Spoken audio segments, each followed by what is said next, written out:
Hello and welcome to the show BlockPunks with me, Jillian Godsil on Cryptowriter. Now today I have a very interesting man and I'm going to ask him about his advice and his ideas. But first of all, to set up to explain who he is, Stephen Meade is the Bullseye guy. You may have heard of him. He is the founder of Moneta Pro, a global barter platform, Magmo, social media photo sharing, and Thanks for Your Service, a non-profit for first responders, lawmakers, and the military. So those are only some of the things you've done. I know you have a whole portfolio and bucket Yeah. of things that you've done. So Stephen, welcome to the show, first of all. Thank you. Great to see you. Thank you. So can you please, because you are very impressive, we've spoken before, just tell me some of the things that you've done in terms of your companies and what you've achieved and are currently achieving too. Yeah, I appreciate Jillian. So I have this sort of arc of entrepreneurship I'll move through very quickly because I'm old, so it's going to seem long. But a lifelong entrepreneur, I've technically never had a job, and I didn't know why. I was always accused of being a workaholic. And then a couple of years ago, my mom and dad were divorced when I was 3. A few years ago, I learned that my real dad died when he was 60 of alcoholism. And it was this fascinating epiphany. I'm like, aha, I'm an addict. I'm a work addict. So I have an addiction gene that just manifested. And so when I look at my history, I started retail stores in college selling watches. I'm still a big watch fan. When I was 20, my accountant was doing credit improvement. And I looked at it, my mind always said, how do I scale? I'm just wired differently. So I wrote 3 books and I had the 4th ever infomercial on television when I was 20, 21. Kind of funny seeing yourself at 2 in the morning. I When did I was not know 20, this. This is yeah, amazing. I know you're successful in your current career and I know you from there, but I didn't realize at 20 you were already such a go-getter. yeah, I had the 4th ever infomercial on television called Give Yourself Credit. And it was for people that had bad credit. Still to this day, there's still credit improvement seminars and companies. I started that 30 years ago. But when I was 22, the arc of my history sort of starts. I went to work at Travelers Group selling insurance, mutual funds, and mortgages, full commission at night. I read 357 books in 6.5 years, spent thousands and thousands of hours on sales training. But I developed this system called a Bullseye belief system. It's a 10-step system about being specific and targeted, outlining exactly what you want as an entrepreneur. What you do is irrelevant. What you need is important. So I have a lot of skills that I developed, but I've worked very hard at it. 96, I left financial services and started what was the world's first e-commerce platform in the internet. Websites didn't exist. And I was going to write a book on networking, and I wanted somebody to build a website, process credit card orders, send me checks. I wanted to talk on stage and cash checks. I'm good at talking and cashing, and I suck at a lot of stuff in between. And again, it's a principle, begin with the end in mind. Stephen Covey, I knew what I wanted, and then I just had to find somebody to fill that service. Didn't exist. So March of 96, I created a company, hired people building shopping carts. There were no shopping carts. My logo was a globe with a cart going around it. And that cart, that shopping cart's still the cart that are used in e-commerce shopping carts that we see today. But I took that company public in 99. I was 31. It was my first public transaction. So I was the first company kind of in the world for merchant processing. Tried to build a global currency in 2000. Nobody understood it because I called it the wrong thing. I called it a currency and I shouldn't have. We did Homeland Security back in 2001, enterprise software. I launched a mobile tech company, first and only company in the world to ever be able to insert a 4-second audio message in the gap of a phone call. When you make a phone call, there's 4 seconds of silence. Didn't work. Great idea, but we're the only company in the world. So I've done 11 companies, 3 went public on reverse mergers, 5 of them, I'm the first one in the world to have ever done something.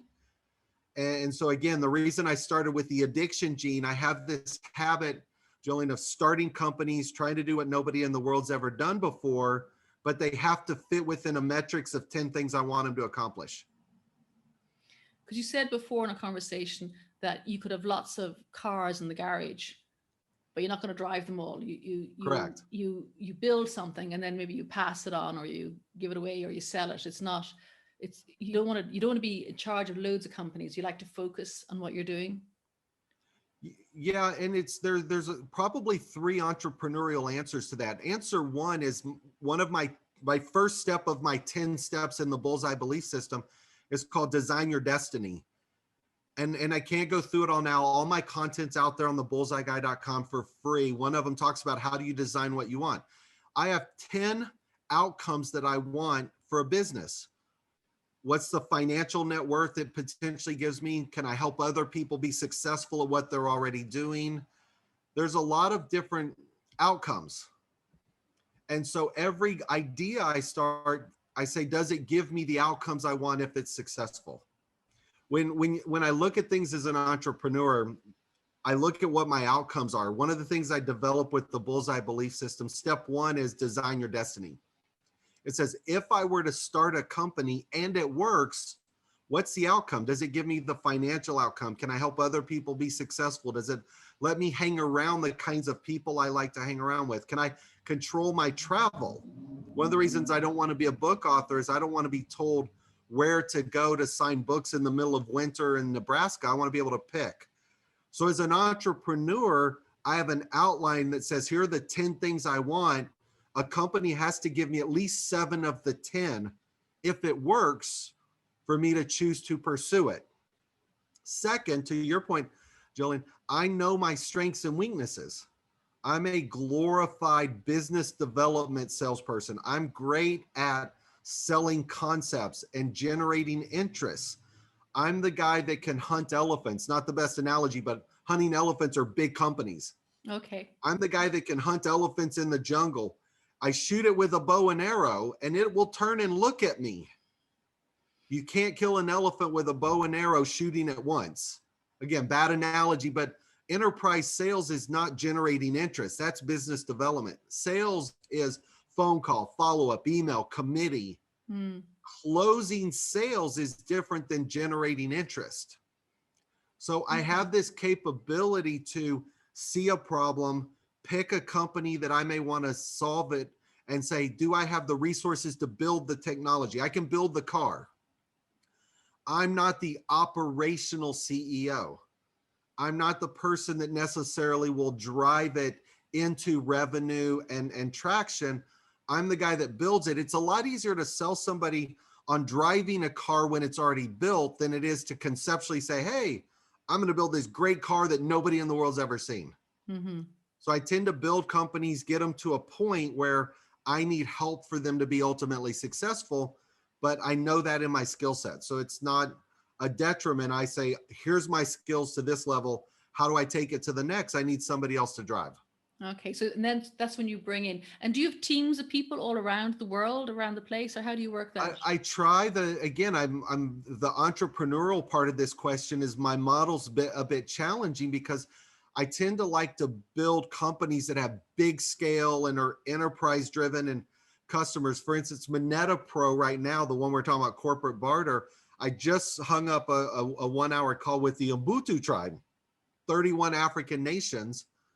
We're coming back in a partnership, picking the top 4 countries and the 5 largest companies in the African nation to go after as customers. Well, to do that is a certain skill set. And a lot of times guys who have done that are bigger executives who want a bigger paycheck.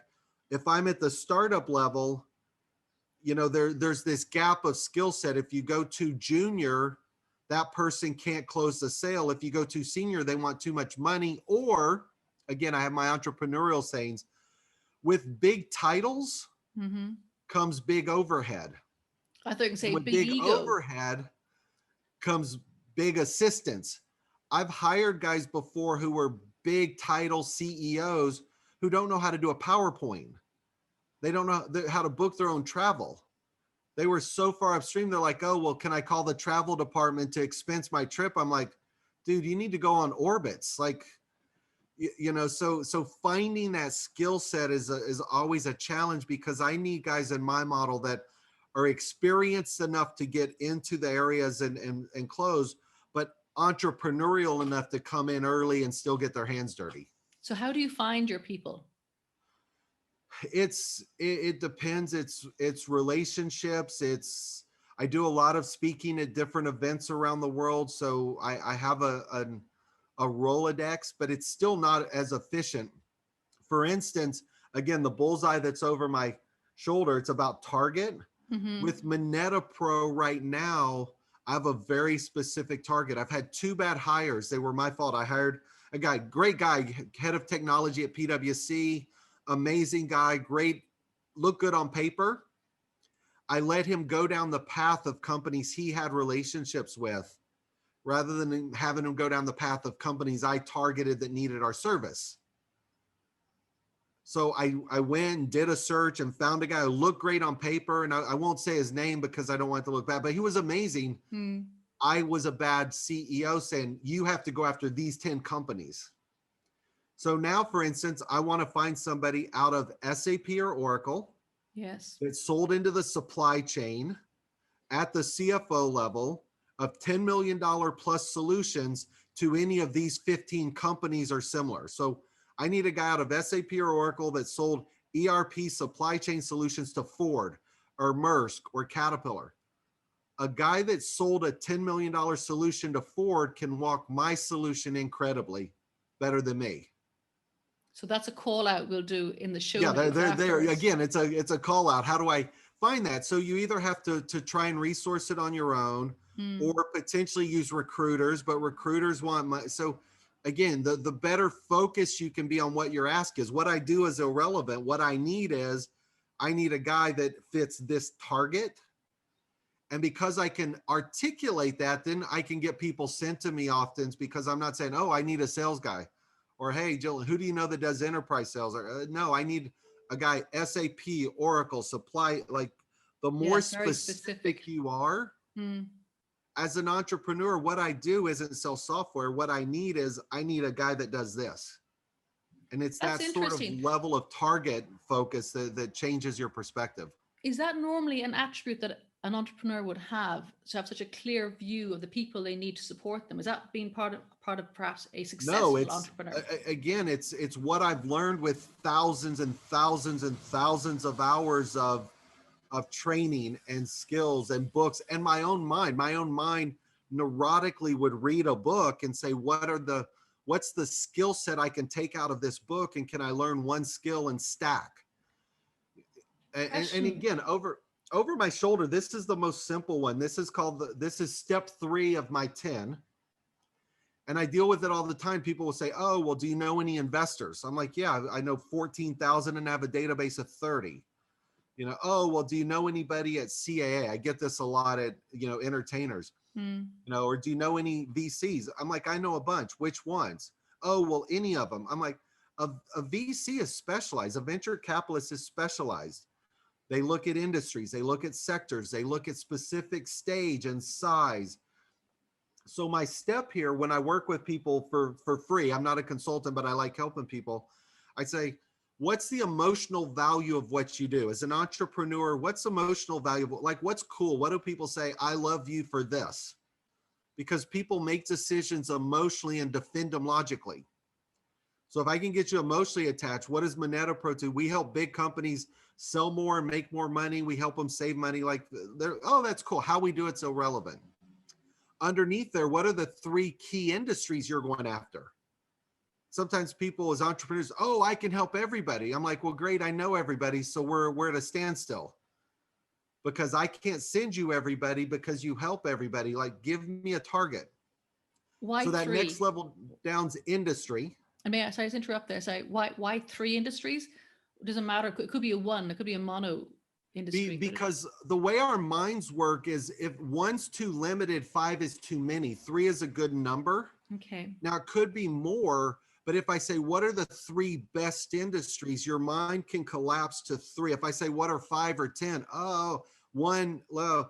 So it's called the power of 3, the magic of 3. There's probably 50 books out there on the magic of 3. I've done a podcast on the power of 3. Yeah. The Trinity. Even naming your company shouldn't be more than three syllables. Oracle, Microsoft, Amazon. So the 3 gets you focused, then you can expand out. But if I say, what are the 3 key industries you're going into? Not that you can't help everybody. What are the ones who would best appreciate you or that you've had the most success? What are the companies within those industries?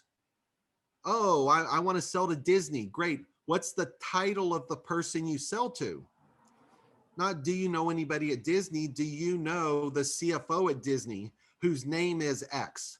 So the bullseye at the very end are, here are the 5 names of the people I really want to meet. And what happens is people will forget what you do. Their mind collapses down. Again, it's called psychological sequencing, isolation of faces. If I say, I help big companies save money, I'm going after airlines, automotive, and shipping. I'm targeted companies like Maersk and MSC in the shipping. I sell primarily to the CFO or the procurement officer. Here are 5 guys I'd love to meet. Do you happen to know them? Your mind's going to remember company. It's going to remember title. It might know the name. Mm-hmm. I don't sell software. I talk to the CEO of Maersk. Can I get to the CEO? So entrepreneurs, oftentimes they don't want to be focused. So they're like, I can sell to everybody.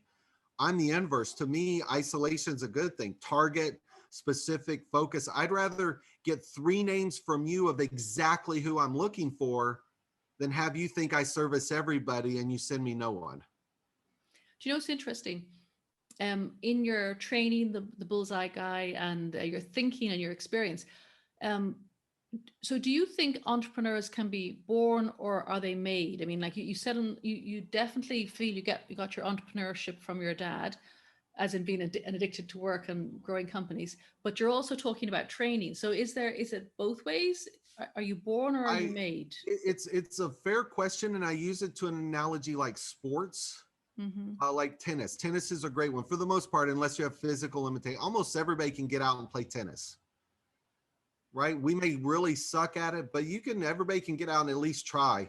Yeah. If you have training, if you had a coach, you will get better at tennis. Will you ever be really good? That depends on how hard you work and how much you dedicate and what you build. Will you ever be a pro?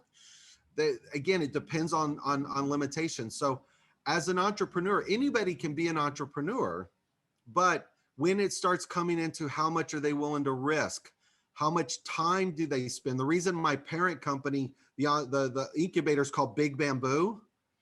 The metaphor of bamboo doesn't grow for 3.5 years. In those years, it's putting down roots and infrastructure. You can't see what's going on under the ground, but that bamboo is putting down roots. So when it grows very fast. As an entrepreneur, to me, the metaphor was you need to be improving, read books. Experience is the best teacher. It's also the slowest. Why make the same mistakes other people have made? Read books, study failure, learn about what people have done. That is very clever. You're right. Experience is very slow, because how can you possibly get experience across a range of industries and jobs and whatever? Yeah, it's the best teacher, but it is the slowest. And we have such tools now we didn't have before. You can read biographies of entrepreneurs and mentors. They're fascinating because you read about their failures. I used to do a thing with college students a lot where I'd say, who's your mentor? Who would you emulate? Oh, this. And I would go, well, how about this guy? And I would say, this guy failed in business, went bankrupt. Parents told him he would never make it, was adopted. I went down the list and it's Steve Jobs. Yeah. And Jobs was fired. My friend Nolan Bushnell at Atari fired him in his early job. Went back to Nolan and offered him $50,000 for a third of this thing called Apple. And Nolan's like, kid, that'll never work. You're done. So Steve Jobs went through massive failure. Some of his early ideas, the next computer didn't work. Now it's called cloud computing. The Newton didn't work. Study failures and then ask yourself, when things are tough, what would Steve Jobs do? Okay, let me ask you, how do you think that Steve Jobs knew to keep on going when he was failing all the time? And we know now at the end result that he was obviously hugely successful. What do you think made him keep on going with his views, or with his because ambitions? I think from what I've studied with him and other guys, it's not a fear of failure. It's the creation of something nobody in the world's ever done before, trying to do something nobody's ever done and being innovative and building things just like the world. And I believe Steve Jobs said this, the world doesn't know sometimes what they want until you show it to them. They're not going to tell you, I want something. But again, there's things to be learned that were fascinating. He created something years ago called the Newton, was a Okay. PDA long before. And he was brilliant. He's like, oh, the Newton's going to be smart. It's going to learn your handwriting. Well, the software wasn't up to date. The Newton failed spectacularly. Casey Cowell created something called US Robotics. Again, I'm dating myself. There was a thing called the Palm Pilot and the Wizard. And the Wizard said, I'm going to force everybody to learn graffiti. Rather than learning how everybody makes an A, everybody has to make A this way. And B is it. So he said, everybody learns this. MySpace in the early days, let everybody customize their web page. Facebook came out and said, no, we're going to fix format. And when Facebook came out, people hated it because they couldn't customize it. Yes. But the benefit of creative constraints. So you learn and study and go, okay, what worked? Reason Google was more successful than Alta Vista. Again, I'm using big companies people know now, but going back to there was Alta Vista and Dogpile. They were jumbled messes. Google came out and said, hey, I'm going to give you 3 simple results on a white screen, and I'm going to give you those results faster than anybody else. So entrepreneurs, when you study them, you don't get, you don't get obsessed with failure. You say, okay, I'm building this because I want to do something nobody in the world's done. I want to change the world, and I hope it works. This is what I tell people. They're like, oh, what if you fail at your company? Hey, at least I'm in the game. I'm out doing what I want to do. I could always go get a job and fail just like you. I think what's interesting too as well is that I was going to ask you this question as well. The whole idea about working in the tech space as well is that, we know that there are many jobs and things that we don't even know what they're going to be. I mean, the world 10 years from now could be a totally different. I mean, who would have foreseen the pandemic and the impact it would have on us, and we're all Zoom happy and all the rest of it. But when you're a tech entrepreneur, as opposed to maybe an entrepreneur in the food industry, there's a lot more thinking, isn't there? Because what you're inventing or coming up with may not have ever existed before. It's not like coming up with the best patty or the best jam. You're coming up with something that's totally. So is that a harder thing to be an entrepreneur in the tech space? I have some great friends. John Sutton's a friend of mine in food. He finds the best food products in the world and brings them back. I don't know that they're markedly that different. You can create brand new food categories that you have the same issue you do in a new technology category. It's how do you message something that makes your attribute and your product better than somebody else's? Now your new jam in the food may be that it's sugar free or comes from a region where all the grapes are naturally watered. Like you're doing something nobody in the world's ever done before. It may be messaging, it may be packaging. I think most things are not revolutionary, they're evolutionary. So to be an entrepreneur, is there always an element of innovation? Could you be an entrepreneur and create something that exists already, but better, not innovating? Is that also in the vocabulary? Yeah, not only can you create it better, sometimes you may just be able to package it or articulate it better. Again, I'm not picking on people. I've known these guys for years. Tony Robbins is a great example I like, because people to this day love Tony Robbins, and Anthony's a big. I remember when I was studying Anthony in the early days, I used to pick him up and again, I don't mean to diminish it. What Tony Robbins did was took Brandler, but he took other guys' information and packaged and presented it better. There's infomercials you see on TV today that there's nothing new. There's a new little gadget that lets you plug in your electronics with, USB. It's not anything. It's just somebody packaged it or presented it or marketed or sold it better. Paul Newman in the US. Paul Newman was a famous actor. He created Newman's Own salad dressing. Well, yes, for his son. As far as I know, salad dressing's been around a long time. Newman made it cool, tied it to a charity.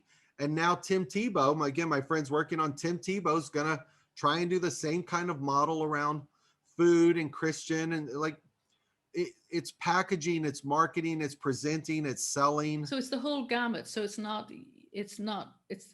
So being an entrepreneur is it's everything. It's not tech. It's not necessarily innovation. it could just be better presentation of a product that Well, exists I already. see you. I'll give you a good example. I see you with a pen in your hand. I have a pen as well. I've wanted, and this is an idea, somebody will eventually do it. If you do, please give me royalties. I've wanted a flat pen for 15 years. So it goes into your breast pocket? No, I used to read books a lot, and people still do, and I would take notes in when I'm reading the books. But now when I'm done reading the book, I have to dog ear the book, or I'll use a flat bookmark. I wanted a pen that was flat. Yeah. That I could write with, and when I'm done, it became the bookmark. And if it was flat, I could put logos on it. I'd rather walk around a trade show and somebody give me a flat pen with their logo that I could use as a bookmark than another freaking round pen that I'm never going to use. Do they have pencils that are flat? You could do a flat pencil. You'd have to do a mechanical one, because otherwise when you grind it down, it probably wouldn't work. Yeah, sorry. Yeah, but a flat pen would just be flat with the tube going through and a little, it would be like writing with a butter knife. Wow. So there's, well, and why not? Because why haven't you actually gone ahead and into production with that one there? And it's a great question, and I appreciate it. If I look at building a company, and I would have to do molds, at the end of the day, the flat pen doesn't give me enough of the outputs of things I want. Which you said at the very start. I'm going to be selling at trade shows and office shows, and like, that's not the world I want to be in. I want to build an absolute amazing full circle, because you started off and you said, I want outcomes. I'm going to do this. I want outcomes. And you kind of want a flat pen, but not enough, because it doesn't give you any of the 7 outcomes that you were talking about. I want to be emotionally tied to the outcome, that even if it doesn't work, yeah, I am. But the worst thing would be is I'm successful selling pens, and at the end of the day, I'm like, this sucks, because I'm doing an office trade show in Orlando in the middle of freaking summer, when I want to be in Monaco at the super yacht show or the Formula One or Davos in January, because I want to be around those kinds of people that are doing financial things and changing the world, not selling pens at a trade show. Like, even if I was successful at the end, I'm like, again, one of my sayings, the universe gives you exactly what you ask for if you work for it, but you better be very specific, because the universe has a sad sense of humor. So, and that's a great example of, I want a you flat don't pen. define an outcome, the universe is going to be like, oh, here, you're successful, you sold 1 billion pens, but here you are at a trade show in Orlando. Or you could be like known as the Pillow Man. We're not mentioning politics, but that could be your epitaph. Oh my goodness. And again, it's kind of the same thing with being a book author. Is I love travel when I get to pick the locations I get to go to with the people I want to meet. If I'm a book author, my agent would send me to Des Moines, Iowa. Nothing wrong with Des Moines, Iowa. I've been there. But it would send me to Des Moines, Iowa in the middle of winter at Barnes & Noble signing books for Johnny Lunchbucket. And do you know what's interesting? I'd pick that result. That would excite me, because that's one of the outcomes. I wouldn't mind being down there signing my novels, but they'd be novels, not books. That's kind of the point, is if that's what you want, then we say, hey, here's the outcomes. You want that. You want to be signing books and having people there, and you want that interaction. So then we say, okay, if that's your outcome, what's the book? Then what's the sector that book fits into? Is it fiction? Is it nonfiction? Is it sales? Is it self-improvement? Within there, who are the best book agents in the world? What are the best agencies? And we would reverse engineer the #1 agent in the world who would like your book, that would get you to that outcome. But we can't get to the agent if we don't know your outcome. If your outcome is books in Barnes & Noble, then great. What's that audience? And it's a different audience at a Barnes & Noble than it is at a trade show. It's a different audience than it is, at a money conference where it's a bunch of sales. Like, the audience outcomes are different. Yes, yeah, totally. And mine's a fiction book, by the way. That's that's right. And so if it's fiction, and we reverse engineer it, and then we go, all right, who are the best agencies? Who are the best representatives? Do they have other titles that are similar to yours? And if they do, then who is second in competition that doesn't have a title that would have more interest, because the #2 guy doesn't have something that the #1 guy does. Like, it's just this tactical target of reverse engineering. That's clever, because when I was listening to you talking earlier about finding supply chain and it's an SAP, whatever, but it's interesting then looking at a book author, you're doing exactly the same thing. I haven't Same written the thing. book. I know the idea. I've written the short story and I know what I want to do, but I have enough to actually do what you're saying there, to actually to reverse engineer and figure out where I need to pitch before I've even written it. Yeah. And then if you figure out where you want to pitch into whom, then with your platform, you can leverage your resource. Say, I've written a great book, fiction. Here's what it is that's cool. And here, I'd love to get it published. And here's the #1 publisher. And the guy within the publishing side is this. Do you know this person? I'd love to meet them. And somebody will know that person and will credibly introduce you to exactly who you want. But otherwise, if you say, do you know any book publishers or do you know a book agent? I'm like, yeah, I know 10 of them, but they all are specialized. So it's up to you to identify the one you want as your target, and then people can help you get there. That is interesting. That is very interesting. Tell me, is there a difference between men and women when it comes to entrepreneurship? I believe so. And I've been on panels with this. I was on Russia Times and RT and things like that, where they talked about the dearth of VCs aren't funding women, and women are such a small percentage. And when you actually look at the numbers, it's interesting. The number of women, again, and this is historical data. It's not picking sides. I don't believe there's limitations, but I believe there's different outcomes. A percentage of the women build lifestyle businesses. They build things that allow them to have a family or be home early or not have to travel and be away. They're picking things that allow them to have life-work balance because their desired outcomes are more around lifestyle. Men at times either sacrifice those things or make excuses or don't have the same outputs on family. So a man may be more inclined to build a business in technology, but that starts even in the early days. More, boys were going into technology and programming and science and math than women. So when you manifest that at the end, you can't say, oh, VCs only fund 3% women. That's a problem. Out of 1,000 people presenting, or 100 companies that present to a VC, only 5 or 10 of them may even be women. So by default, you're going to have less women getting funded because they're not always building types of companies that qualify. So they're not even presenting to VCs. But you've also just put the nail on the head as well.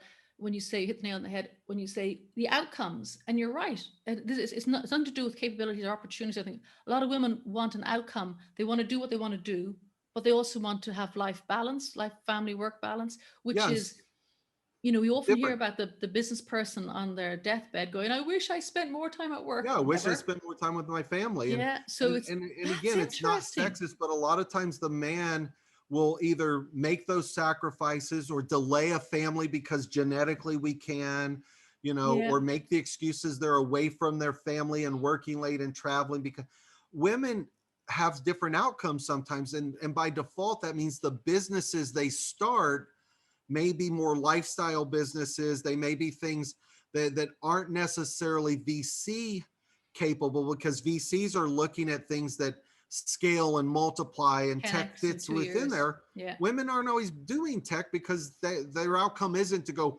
public and have $1 billion company. It's, so I don't think it's limitations as much as it is, outcomes that maybe that haven't been expressed directly.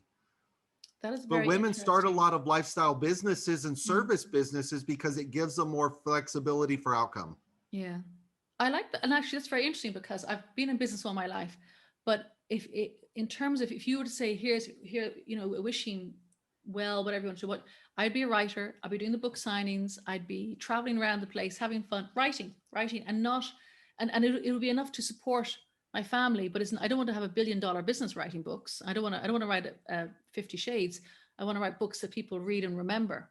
And again, and this is the point, Jillian, and offline I can do this with you, is my step 1 of my 10 steps goes through that. And the top level, number 1 of my 10 steps, my number 1 of the 10 has a bunch of layers underneath. Level 1 says, what is financial independence to you? And we don't have time to go through it all, but most people don't know what financial independence is. They don't have a number. And I say, if you were to make enough money to maintain your standard of living for you and your family, what's that number? And whatever that number is, it could be 50,000 a year, 100, 200, 300, a million. We multiply that by 15. And we say, if you had this amount of money saved, you could live off the interest and maintain your standard of living. So our target for you financial independence is, can you build a company that gives you X? And that outcome might be 1.5 million. It might be 100 million. It might be $1 billion. I don't care. Then underneath there, it says, if you had more money, what would you do for others? Because you have to shift the resonance that money's bad. Like, money makes you more of what you are. If you're a ass, you're a big ass with money. If you're insecure, you're more insecure. But if you're generous and you want to help people, more money gives you freedom to help more people. Yeah. Yeah. So we come up with a bigger pool. Now we say, if you had all this money and you didn't have to work, Jillian, what would you want your life to be like? You're like, oh, I would want to write books. What kind? What's your audience? How much would you want to travel? You know, would you want to be on the road 20 days a year, 200 days, 250? You know, if it's 20 days a year, then we need to find a way to get you more sales to reach your financial income, 200 days. So we reverse engineer your outcome. And then when we know your outcomes, then we can reverse engineer what and who you need. That's very interesting. That's a mini workshop just there. Very interesting. Well, even just step one of the 10 takes effort, because people don't know their financial. I want to be rich. Here's $4 to a guy in India. $4 is rich. Yeah. You know, well, I want to travel. Great. You're in Iraq. Well, I don't mean that kind of travel. Well, okay. You're in a hut in the middle of Zimbabwe. No, I like define travel. I want to go somewhere warm on vacation. I just dropped you in Afghanistan on the beach. Oh, well, you said travel. Mm. So defining and being specific as entrepreneurs, we're not usually walk through those sequences to know how to do it. I just condensed hundreds of books and thousands of hours into steps that people can go through and get infinitely better. Wow, I'm very impressed. That is really, it's speaking to me. I can hear it, and it makes sense, Good. even as I say, to an author as opposed to a business person. So I'm going to ask you two more questions. Sure. One is easy. Where can people find you? But before that, I mentioned very briefly, and you're wearing the pin, the thanks for your service. And you did mention too as well, which I was actually, I was happy to hear that too as well, because I do believe a lot means successful also means helping, and the right type of successful business helps people. It helps, looks after its employees, its customers, its community, all the rest of it. But tell me a little bit about thanks for your service. What is that? Tell me why you set it up and what it does. Yeah, I appreciate it. And my mind works in lanes. So lane one that you had asked, the bullseyeguy.com is where I'm able to be found. And the reason I came up with that was I do a lot of events around the world whenever I'm traveling, and people, I knew I was in trouble, Jillian, a couple of years ago when somebody at Davos said, oh, have you met Stephen? He's the event guy out of Beverly Hills. He does great events. I'm like, I'm not an event guy. I've built companies. I've had 3 public companies. But because I did cool events, I didn't have a brand. So the Bullseye guy allowed me to not only have a brand, but talk about the system. So the bullseyeguy.com is the website. Content's out there. I've got videos, short 3 to 5 minute shortcast videos, long podcast interviews, a lot of free content. I'm not a consultant. I'm not selling. It's free. Thanks for your service. I'll try and accelerate through, because again, it's a little microcosm of how my mind works. About, I don't even know, I don't look backwards, 3 or 4 years ago, maybe 3, hopefully, probably 4 with the COVID gap year. There was an issue in New York where unfortunately 2 cops were sitting in a car and somebody walked up and shot them. They were technically, the adjectives assassinated, which is a very aggressive word, but it was tragic. Some random guy walked up, shot these police officers sitting in a car. It was around Christmas. They had kids. Very, very tragic. I was walking through Times Square in New York a couple days later, like January 2nd, and I'm walking through throngs, thousands and thousands of people, and there's 2 cops standing on the corner watching everybody shopping, protecting idiots like me out shopping. And I thought, how do I tell these guys thank you? Like I wanted to say thanks for your service, but you can't salute because you're not military. You can't walk up and act like you're shaking their hand and look like you're drawing a gun. And so that the end result kind of stuck with me. How do I say thank you? Fast forward to March, same year. I walked out of a restaurant. I had a 8:30 breakfast meeting, New York, 35th and Broadway or something. Right as I walk out of the breakfast, I turn, start walking down the street. There's a massive explosion. Now, if you're in New York and an explosion happens, the first thing that goes through people's mind is, oh, bomb, terror. But again, my mind's programmed to not think negative. Thousands of hours of training. So the minute my mind went bomb, immediately it went, nope, switch, not nefarious. What else could it be? Could it be something falling off a truck, a car backfire? Like I'm just trained to not go to the negative. But in 30 seconds, the street starts moving again as I'm walking. Second explosion, this time massive fireball blows up out of the street. I watched 250 people turn, screaming, running away. One guy was hair on fire kind of thing. I watched 4 police officers running towards the sound.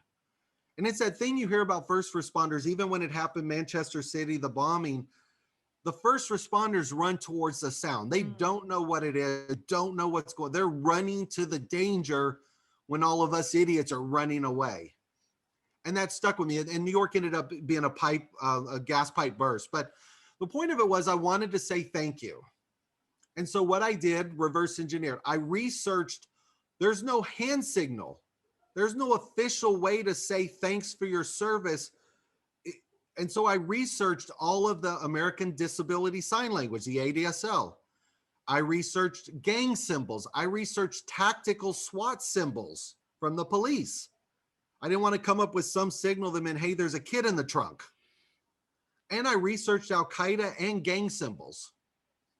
And at the end, I came up with 4 fingers over your heart as a way to say thanks for your service. So you can't really see the pin. It's a heart with 4 fingers is the logo. And the goal was just to come up with a simple way to say thank you whenever you see a police officer, military veteran, even baristas at Starbucks, and the guy when he lands the plane, I started doing this, I wanted a universal thank you symbol. And then the last part of it, and again, if I'm digressing, it's not, I like building things that help other people be successful. So to me, I was like, all right, thanks for your service is cool. How does it help other people? And where we landed with this, again, the car's built. I hired one guy to drive it. It didn't work. I'll find somebody else. I built something called the 3 F's: foundations, funerals, and fundraisers. If a police officer gets killed, I've built thanks for your service with pins and hats, but we did it in police blue, fire red, and military camo, where the front has thanks for your service, the logo and the heart, and the side we can put the officer's badge, the fallen officer. I did it as a nonprofit, as a merchandise platform. I can sell merchandise to families who are trying to raise money. I sell it to them at cost. I don't want to make money. They can then mark the hat up and sell it as a fundraiser, because people are more inclined to give money for merchandise than they are to just give money. Yes. Yeah. So I can sell them a $6 hat that they can sell for $20 or $30 or $40 and be a fundraising platform. So thanks for your service. It's just a global way to say thank you, but it became a merchandise platform for companies who want to say thank you, or for veterans and things like that. Do you know what's very strong in your retelling of the why is first responders running towards the danger. The rest of us all mad fools run away and they run towards it, which is really, if you think about it, an unbelievable amount of bravery and heroism every day. Yeah, and you see it a lot, and unfortunately, police and things get vilified. I think there's a few bad ones, but most of them are good. You see it on TV a lot, where a police officer is running towards a car that's about to explode, or pulling somebody out of a fire. Like, these guys are putting their lives on danger every day for us. And granted, there's bad circumstances that happen, and adrenaline, causes issues, but the good majority are out there trying to save lives and protect people. And I just wanted a simple, and I'm not the kind that will go and say, oh, thanks for your service. And when they're working, they don't want people walking up. But that was the idea, is just, can you build this? And with the masks, it was pretty interesting. We even did masks for a while because you couldn't tell people thank you. Yes. Yeah. You're wearing a mask, and even if you said thank you, you're mumbling. So, you know, I missed that window of having this, but the goal is a universal symbol to just here's a quick thank you. That's what it is. Okay, that's lovely. Well, thank you so much for your time. Very interesting. Lots to think about, and especially what I love the outcomes. As I say, you probably have loads of ideas crossing your desk and crossing your brain, but you're only going to take up those ones which speak to you because the outcomes align with Yeah, your I've got purpose. a flat pin. I've got a sandal because people walk in their heels invert off the back of their shoe. Somebody needs to read it. Like I've got all kinds of them, but the outcomes aren't You don't want to be, what's what that I chap want. in the TV, American TV, Family, the guy who sells shoes. Oh, it's No, but if you a have a guy comedy. sell shoes, let me know. I have, and when I give the idea, people are like, oh, why has nobody ever done that? I don't know. Like the base of every shoe in the world, it's the same design. All they do is change what's on top. Yeah. There's Married a with way to Children. change Sorry, the the TV show base. is Married with Children, a comedy, Married with Children. Oh, Al Bundy. Yeah, all That's right. the one. Yes, I sorry. thought you knew somebody like No, Mike no, no, Lindell, just the I was pillow just guy. I thought there was a shoe guy. I'm like, No. yeah, get me the shoe guy. But you're right. The bottom stays the same. It's innovations on the top, and you're looking Yeah, at and innovations there's on an the bottom. innovative way to change the bottom for people who invert when they walk and the heel slides off. Hmm. And I watch people walk and the back of their heel sliding off, and girls hate it because their heels get all messed up. And then like, fix it. But I don't want to be a shoe guy. No, But you're somebody will going to be an fix Ed it, or I'll Bundy. give them the idea and take royalties. Yeah, yeah. That's mad. Thank you very much indeed for your time, Stephen. It's been very, very interesting. And I love our discourse. It's not been your average entrepreneurial questions and conversation. Very interesting. Thank you indeed. Thank you. Yes, anybody can be an entrepreneur. Just figure out what you want to be. That's the one. And what the outcomes you want. Define your outcomes and be specific. Thank you.